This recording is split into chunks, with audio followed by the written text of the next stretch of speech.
Bonsoir à tous et bienvenue à 6 jours de la fête de Tabaski, commémorant le sacrifice d'Abraham. L'une de nos équipes s'est rendue au nouveau parc à bétail du district d'Abidjan à Adjamé. Les conditions d'accès, d'hygiène et la sécurité sont au cœur des préoccupations. De son côté, le gouvernement rassure du bon approvisionnement du bétail sur le marché national. En 2022, plus de 249 millions de cas de paludisme ont été enregistrés avec plus de 608 000 décès dans 85 pays touchés.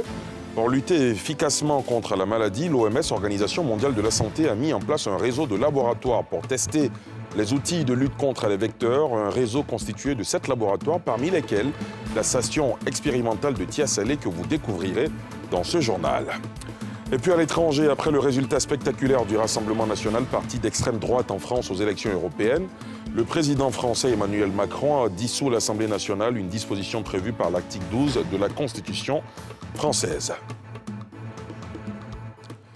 Le président de la République, Alassane Ouattara, est rentré de Corée hier, où il avait pris part au tout premier sommet Corée-Afrique à Séoul. Il y conduisait une forte délégation ivoirienne, faite d'hommes d'affaires et plusieurs membres du gouvernement. À son retour, le président de la République a fait le point à l'aéroport international Félix Houphouët-Boigny d'Abidjan, au micro de Pierre Dipomel. Le président ivoirien Alassane Ouattara était au nombre de la trentaine de chefs d'État qui ont pris part au tout premier sommet Corée-Afrique qui s'est tenu les 4 et 5 à Séoul. Un rendez-vous qui a permis au chef de l'État ivoirien d'échanger avec plusieurs personnalités du monde politique et économique. Avec le président coréen Yoon Suk-yeol, il a été question de renforcer la coopération économique entre les deux pays avec une plus forte implication du secteur privé ivoirien. Nous avons souligné la nécessité d'accroître les échanges commerciaux entre la Côte d'Ivoire et la Corée, c'est quand même assez faible, et d'encourager le secteur privé ivoirien et coréen à nouer des partenariats pour tirer profit des nombreuses opportunités d'investissement, notamment dans la transformation du cacao, de l'anacarde, du caoutchouc naturel, ainsi que dans les domaines de la transition digitale, de l'innovation et de l'industrie automobile. J'ai aussi invité le président Yoon à effectuer une visite officielle en Côte d'Ivoire, ce qu'il a accepté. Le président Alassane Ouattara n'a pas manqué l'occasion de rencontrer des hommes d'affaires et des patrons d'institutions financières à ce sommet Corée-Afrique. Nous sommes parmi les 10 premières économies du continent africain. Ceci intéresse beaucoup les Coréens qui voient là un pôle de croissance. J'ai donc encouragé les entreprises coréennes à investir dans notre pays, où elles bénéficieront non seulement de sécurité, aussi bien la sécurité des biens et des personnes, mais également elles bénéficieront d'infrastructures de qualité et d'un vaste marché de consommation qui comprend les 8 pays de l'Union monétaire ouest-africaine, c'est-à-dire plus de 140 millions de consommateurs. Évidemment, tout le monde sait que l'environnement des affaires est particulièrement attractif en Côte d'Ivoire et que le climat socio-politique est stable et apaisé. Le président Alassane Ouattara a saisi cette occasion pour rencontrer et échanger avec l'ancien secrétaire général de l'ONU, Ban Ki-moon, qui a fortement contribué au retour de la paix en Côte d'Ivoire. Ce sommet Corée-Afrique est un succès pour l'Afrique et pour la Côte d'Ivoire, qui a pu signer 3 accords de coopération sur l'exemption du visa entre la Corée et la Côte d'Ivoire pour les détenteurs de passeports diplomatiques, officiels de service, mais sur un fonds de coopération pour le développement économique 2024-2028, enfin sur l'établissement d'un cadre pour la promotion du commerce et des investissements. La Tabaski, ou Aïd el-Kébir, sera célébrée en Côte d'Ivoire le dimanche prochain, le dimanche 16 juin, à 6 jours de la plus grande fête musulmane consacrée à l'imitation du sacrifice d'Abraham. Adjamé abrite, vous le savez, le nouveau parc à bétail du district d'Abidjan. Pour les nouveaux locataires du site, les conditions d'accès, l'hygiène et la sécurité des biens sont au cœur des préoccupations, autant de facteurs qui peuvent susciter l'augmentation du prix des bêtes. De son côté, le gouvernement rassure sur l'approvisionnement du marché. Les précisions de Moussani Kema, Myriam Touré et Fulgence Kissiedou. Adjamé, nouveau parc à bétail du district autonome d'Abidjan. Sur ce site, des vendeurs de moutons, venus de plusieurs communes, se retrouvent. Présents depuis quelques jours, Souleymane et ses amis se plaignent des conditions d'accès, d'hygiène et de sécurité des lieux, qui, selon les vendeurs, pourraient expliquer certaines hausses des prix de bétail. Moi, j'ai payé 12 mètres carrés à 400 000. Popobo était plus grand qu'ici. Et puis Popobo, tout le camion, on paye à 180 000. Débarquement de camions avec l'enclos. L'enclos faisait 120 000, 60 000 pour le débarquement. Ici, on paye 120 000 pour le débarquement et puis on paye l'enclos à part, 400 000. Mais ça sur le mouton. Le mouton de 100 000, cette année, on va à 180 000. Là, on n'a pas le choix. Ici, là même, un mouton, là, ça sort pas bien. Encore là, on est dans poto-poto. Parce que là, c'est serre, mouton là même, ça ne sort pas comme pour bouille. Ici, là, c'est herbe on donne. Là-bas, là, c'est pot de manioc, on donne là-bas. On ne gagne pas pot de manioc là. C'est pas comme pour bouille, les enfants là volent les moutons. Il n'y a pas ici. Voilà. Ici, quand même, la sécurité, c'est bon. Au niveau des acheteurs, la question du prix est relative. Si c'était comme c'était toujours, il y avait le coin de Port, on allait partir là-bas. Mais comme ils ont changé maintenant, nous sommes arrivés ici. Mais le prix est abordable, c'est bon. Voilà, ça dépend de ce que tu veux. Sinon, ce que moi je veux vraiment, c'est bon. J'ai eu à 150 000. Il a dit 180 000. Et puis il m'a laissé à 150 000. On trouve que les prix des moutons cette année sont abordables. Environ du gabarit aussi que j'ai choisi, je trouve que les prix sont bons. Ça fatigue un peu, vu que moi je suis pas un habitué d'ici, j'habite à Bingerville. Les embouteillages, bon, vu qu'on a pris la YK de Bingerville et le tunnel d'Abobo, on est arrivé plus vite. Pour avoir un mouton moyen, un bon mouton, environ 130, 115. Voilà, un mouton moyen. Mais les gros moutons, ça peut aller un peu moins expensive. D'autres, par contre, estiment ces prix trop élevés, en plus des embouteillages, pour atteindre le site. Par rapport à Bouela, en tout cas là-bas, c'était un peu mieux. Ici, là, depuis 8 heures, nous sommes dans la boue, on ne gagne pas mouton, tout ça là. En tout cas, c'est fatigant. D'abord, même pour venir ici, on va faire un embouteillage, on va taper des gens encore ici, la route, tout ça là. On voit que les prix des moutons, aujourd'hui, ont doublé, on peut dire, parce que les moutons qu'on vendait, par exemple, à 150 000, aujourd'hui, c'est ces moutons qui reviennent à 200 000, 225 000. Donc là, on peut dire que c'est un peu chaud, quoi. À 6 jours de la fête de Tabaski, le ministère des Ressources animales et halieutiques assure du bon approvisionnement du bétail sur le territoire. 350 000 têtes de bétail, c'est le total du bétail, toute spéculation confondue, livré pour la Côte d'Ivoire. Pour cette année, nous provisionnons en tout cas la livraison de 139 000 têtes pour le district d'Abidjan.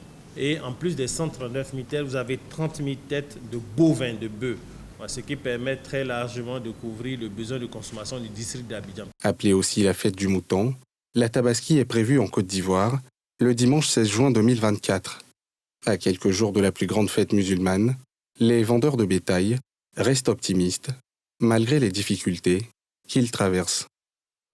Et on en vient à ces chiffres. En 2022, plus de 249 millions de cas de paludisme ont été enregistrés avec plus de 608 000 décès dans 85 pays touchés. Pour lutter efficacement contre la maladie, l'OMS, l'Organisation mondiale de la santé, a mis en place un réseau de laboratoires pour tester les outils de lutte contre les vecteurs de la maladie. Un réseau constitué de 7 laboratoires, dont l'un a été installé en Côte d'Ivoire, à Tia-Salé précisément. Sur place, les experts ont fait une découverte inédite. Les moustiques de Tia-Salé sont les plus résistants au monde, comme vous le verrez dans ce sujet de Mardoché Kwasi et Tanguy Konan. Tia-Salé, localité située à un peu plus de 122 km au nord d'Abidjan, la capitale économique du pays. C'est cette cité qu'a choisi le Centre suisse de recherche scientifique pour implanter sa station expérimentale spécialisée dans le test de nouveaux outils de lutte contre les vecteurs du paludisme.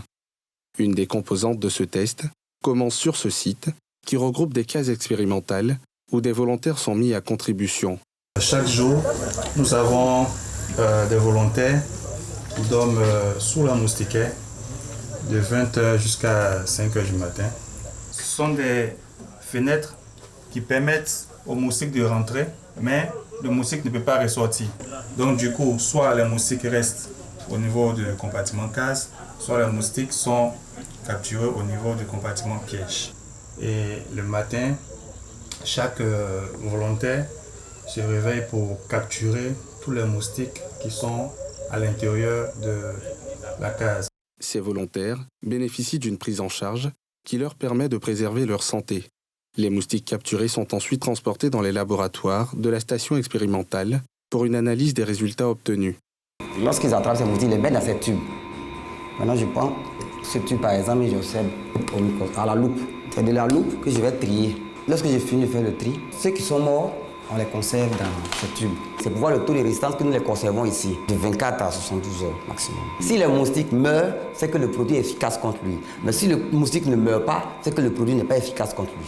L'autre composante du test consiste à capturer dans les rivières voisines des larves de moustiques, à les élever jusqu'à l'âge adulte et à les exposer ensuite aux produits à tester. On envoie des produits contre les moustiques. Et c'est avec ces moustiques-là qu'on teste les produits pour voir s'ils sont bons ou pas. Et ces produits nous permettent de voir soit la sensibilité, soit la résistance de ces moustiques-là. Ces tests que nous faisons ici rentrent dans le cadre de la lutte contre le paludisme. Cette station a commencé à fonctionner en 2016. 7 ans plus tard, soit en 2023, elle a obtenu l'accréditation GLP, Good Laboratory Practice, entendez bonnes pratiques de laboratoire de l'OMS, qui fait d'elle l'un des 7 laboratoires au monde autorisés à tester les nouveaux outils de lutte contre le paludisme.